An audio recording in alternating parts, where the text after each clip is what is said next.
The sky turned red, not from the setting sun, but from fire falling without warning. In the midst of a shifting battlefield, Russia once again reveals its technological edge. With deadly speed and sharp precision, missiles and drones were unleashed, striking across 3 Ukrainian fronts in a single devastating wave. This wasn't just an attack, it was a message. Air dominance and advanced tactics now define strength on the ground. Meanwhile, Ukraine holds its ground, hiding its strategies behind bunkers, trenches, and concealed sites. But Russia is relentless, not only deploying Iskander missiles, but also using quadcopter drones to expose and destroy. In mid-June 2025, a serial attack was launched by Russia on several Ukrainian ammo depots. What exactly happened during these strikes on Ukraine's military facilities? Stay with us. We'll break down every strike, every movement, and the detail of it.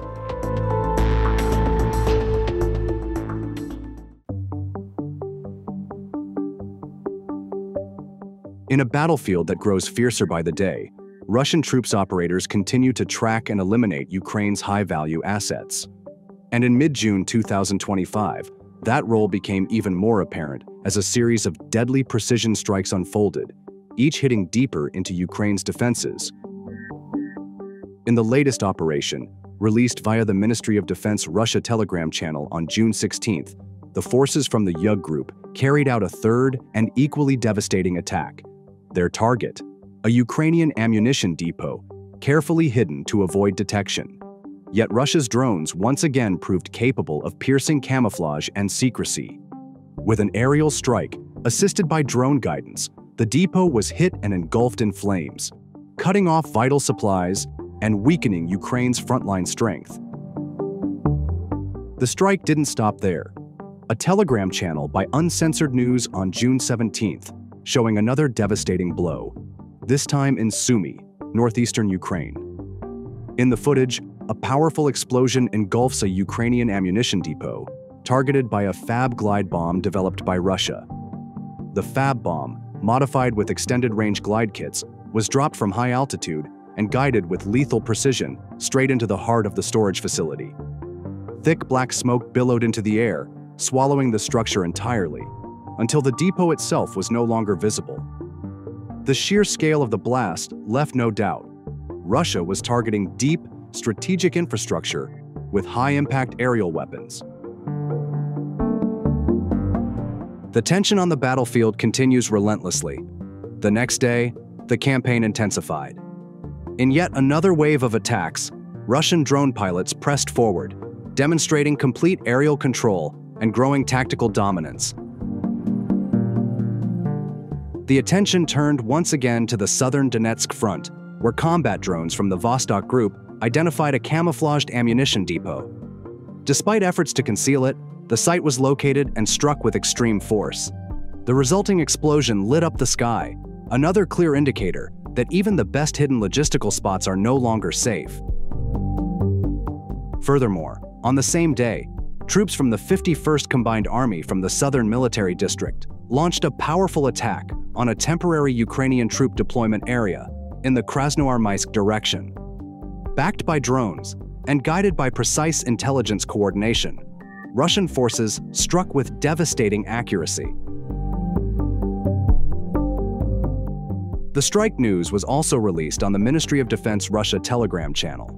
On the same day, an Mista B artillery crew from the Dnieper Group of Forces delivered a crushing blow to Ukrainian logistics. Operating with pinpoint coordination, the crew successfully targeted and destroyed an AFU ammunition depot hidden in the Kherson region. The waves of destruction continue. On June 18th, the video was also released by the Ministry of Defense Russia channel. The battlefield shifted once more, this time to the Sumy region near Konotop, where an Iskander operational tactical missile system crew unleashed a precision strike on a temporary deployment area of the 58th Separate Motorized Infantry Brigade of the Ukrainian forces. The strike obliterated 4 material depots, reducing essential supplies and equipment to twisted wreckage. 2 military trucks were also destroyed on impact. But the damage didn't stop there. 13 UAV command posts and as many as 50 military vehicles sustained varying degrees of destruction, severely crippling the unit's mobility and reconnaissance capabilities. With this series of attacks, why did Russia target an ammo depot as the target of this attack? Check this out.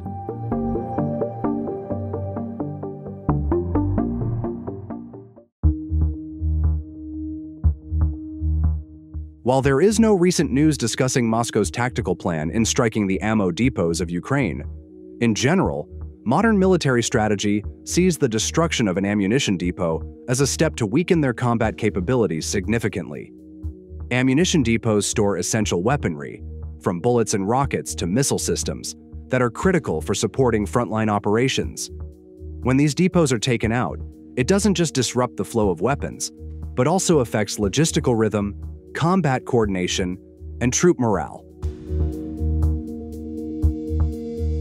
This is why Russia has been actively targeting Ukrainian ammo depots using precision-guided weapons like the Iskander M missile system and unmanned aerial drone strikes.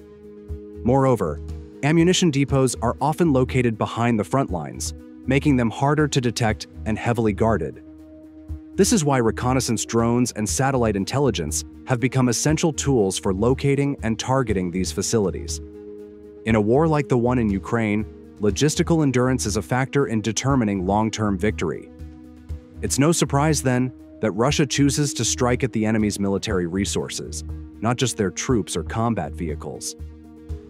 Attacks on ammo depots are not merely acts of aggression, but part of a systematic strategy to weaken the opponent's military resilience from within. What are your thoughts on this military attack? Do you think targeting ammunition depots is the most effective strategy in modern warfare? Or could there be long-term consequences we haven't seen yet? Share your thoughts in the comments below. Until then, don't miss our following report.